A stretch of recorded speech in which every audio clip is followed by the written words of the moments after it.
So you won't see Wisconsin in a lot of the preseason top 25 polls, but historically that's when Wisconsin's been at their best, when there isn't a super high external expectation on the team. And Guards has something cooking in Madison this year. People will be saying, hey, Wisconsin returns everyone from a team that wasn't very good last year. Who cares? Well, you're wrong in saying that because Wisconsin actually looked pretty good prior to Tyler Wall getting injured in early January. At the time of his injury, they were ranked 14th in the country.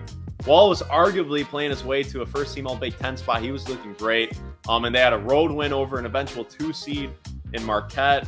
They took Kansas down to the wire. It was an eventual 1 seed. They lost on a buzzer beater in overtime in Maui. And they had wins over multiple other eventual NCAA tournament teams prior to the injury. Then Wall goes down and the season goes haywire. And you really saw it after the injury. Wisconsin needed more depth and they needed more athleticism. And Wall was their best athlete by far. And when he got hurt and came back at less than 100%, he wasn't athletic after the injury. So Gard has made some additions that changes everything for Wisconsin this year. Plug in 6'6" guard AJ Storr, who has a 40-inch vertical. He's a 40% three-point shooter, and he can score from all 3 levels. And I think he's one of the most under-the-radar players in all of college basketball. I see him having a big-time year for Wisconsin, and just adding Storr alone changes everything for Wisconsin for their depth. It pushes Connor Sejan to the bench, and just Connor Sejan alone coming to the bench as a 6th man. According to the reports, it looks like the starting lineup's going to be Chucky, Max Klesman, AJ Storr, Tyler Wall, Stephen Crowell, and then a Sejan will be the 6th man. But just a Sejan alone going to the bench makes this arguably Greg Gard's best bench that he's ever had. You can say the bench in 1920 with Micah Potter coming off of it, offering that scoring punch, but I think this bench will be deeper than that bench. You have 3 freshmen coming in who are all going to be competing for minutes right away. And it sounds like Nolan Winter is cracking the rotation from the media reports. He's in the top 7 or 8 right away. And in the red-white scrimmage, he looked fantastic. I mean, he's 7 feet tall.